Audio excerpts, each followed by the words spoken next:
Dr. Marie de Freece Lawrenece.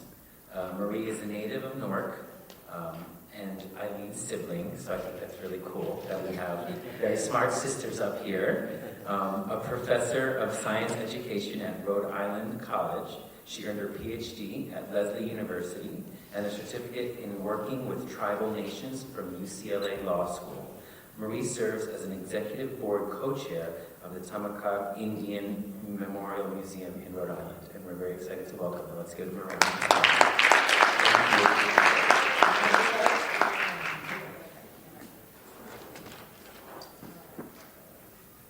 Okay, tukaela, which means good morning, wake up.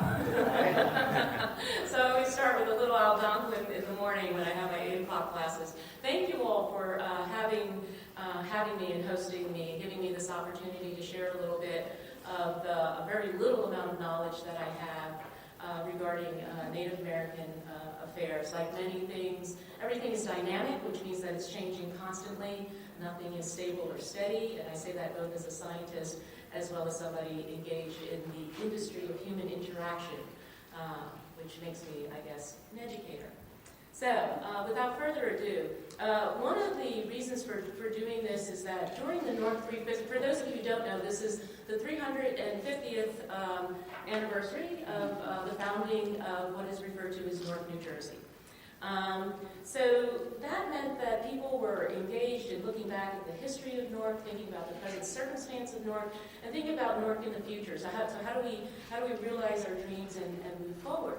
And that's perfectly fine. I think that's awesome, especially as a original Newark individual who has gone off and come back many times.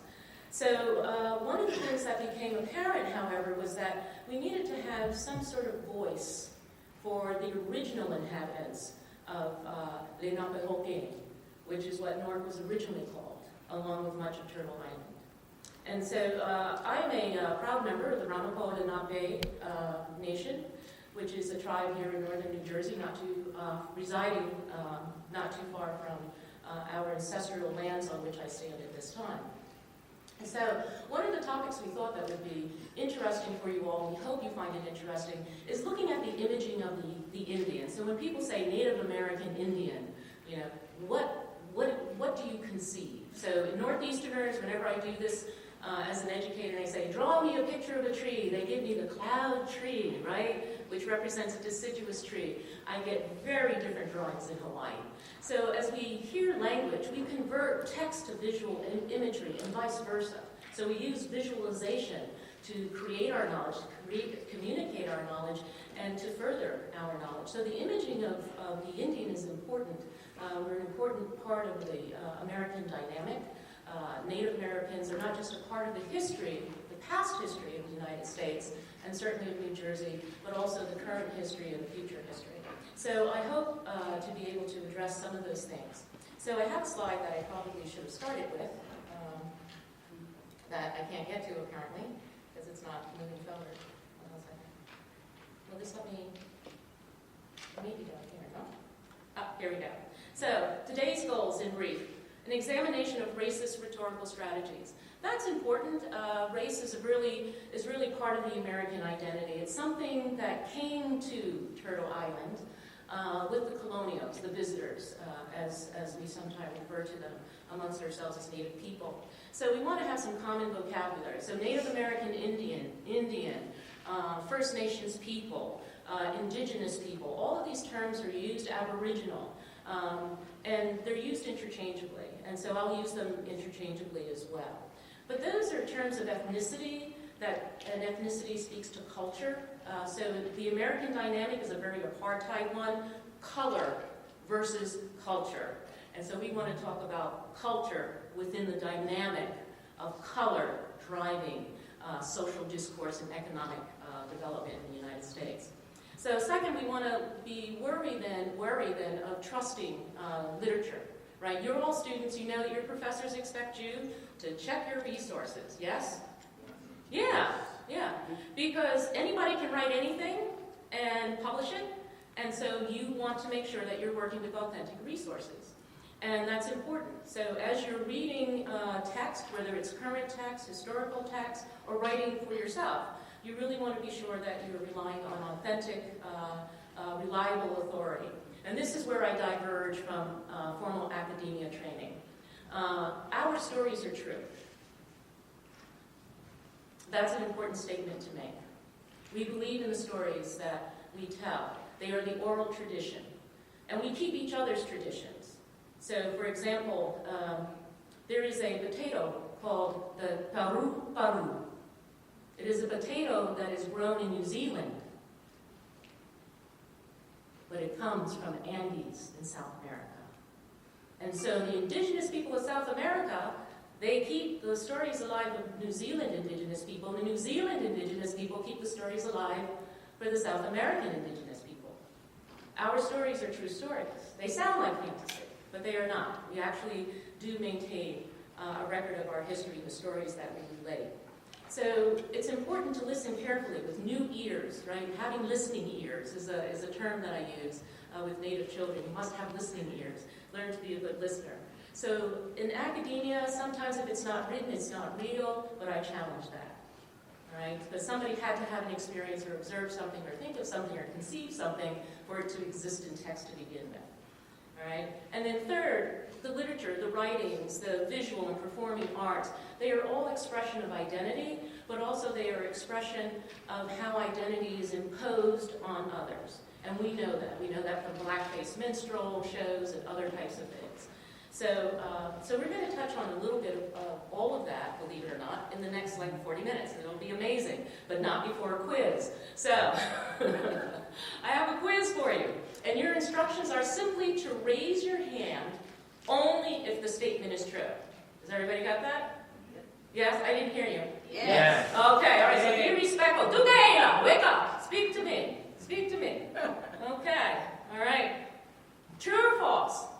The following questions have to do with American Indians, history, culture, and language. So you ready? Okay. Number one, early in U.S. history, small groups of settlers often defeated thousands, there's a type error, thousands of Native Americans in battle. True or false? Raise your hand if you think it's true. All right. Excellent. Very good. It's absolutely false, right? It's absolutely false.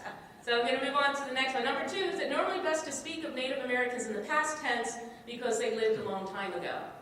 True or false? No true hands? You sure? Okay, you're absolutely correct. This is a smart audience. I'm going to keep going, getting great education here. Alrighty, number three is false. Yeah, okay, you waiting now? Alright, okay. So, the reason this is false. When speaking of white people, Native Americans often use one-word sentences such as ugh and how. And obviously that's false.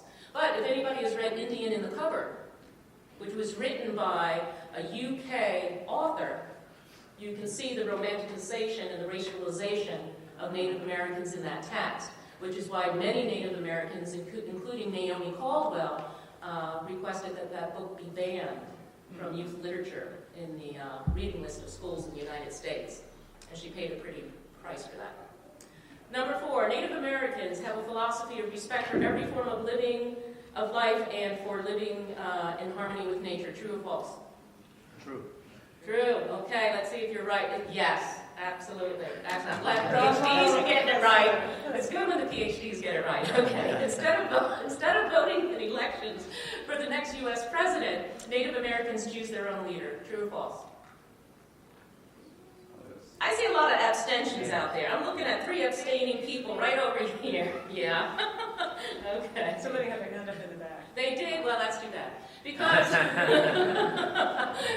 it's absolutely false. Now, that does not mean that we don't have leaders, right? For those indigenous communities that have the rank, if you will, the imposed rank of being federally recognized, they do. They have their own federal governments, they have their own constitutions, their own courts, and their own tribal council, their own police, their own fire stations, you name it, they have it if they have the resources to have those things. All right. So, a good way for children to honor and celebrate Native American culture is by dressing up as Indians during Halloween. Oh, thank you for not raising your hand. Okay, right, because that is definitely false. Unfortunately, you can still buy Indian costumes in the store, yes? You go out and you buy an Indian costume? Absolutely, yeah, you can. Can I go out and buy an Asian costume? A Euro-American costume? Yeah, I can't. I can go out and buy a costume of a specific individual or personality. Like I can go out and look for an Obama costume, but I can't walk into the store and say, hey, I need me an African American or black person costume. What you got? Right? I can't do that. Because that would be offensive, would it not? Yes. Yes, but we can go out and we can buy Native American costumes. What's up with that? Right? Okay. Oops. So, alphabet books and flashcards should recognize Native Americans by using phrases such as A is for apple, B is for ball, and I is for Indian. Yeah, no. For the same reason we shouldn't be seeing costumes for Native Americans. All Native American groups share a common language and culture, true or false? False. False. Absolutely. There are over 562 Native American tribes in the United States between federally recognized and state recognized and non-recognized by governmental agencies or entities external to the tribes themselves. So, and there's great variety among Native people. The proper term for a Native American woman is squaw. True or false? False. False, absolutely. It's a really pejorative term. In fact, Pescua, if that name doesn't mean anything to you, it should. She was the first, one of the first Americans to die in the Iraqi incursion.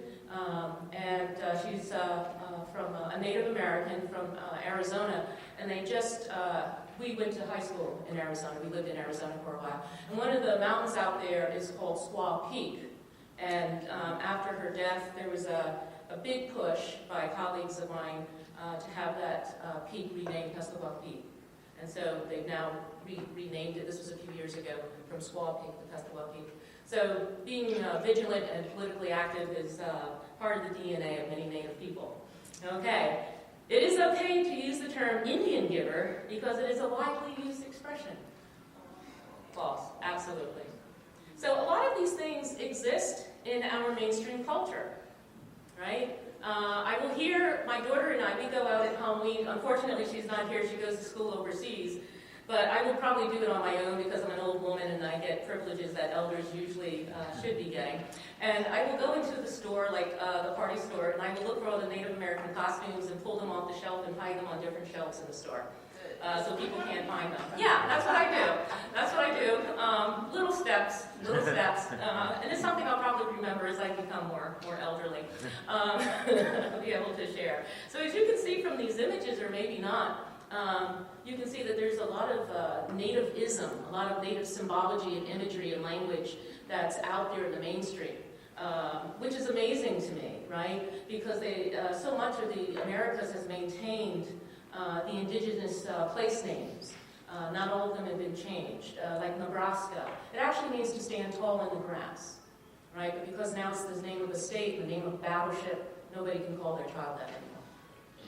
Right? Who wants their child to be teased for having the name Omaha or Massachusetts?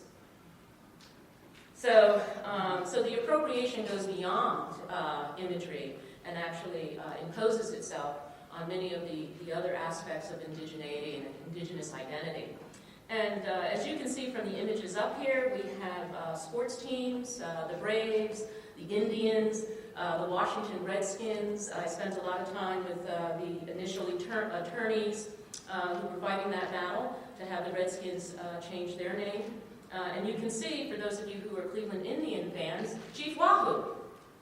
And the various versions of Chief Wahoo, if we really acknowledge the fact that Chief Wahoo is a racialized image of an indigenous person. And often what happens is people will say, well, we use those images because we honor you. And I always tell them, we will let you know when we feel honored. Right? Yeah. So we feisty out there.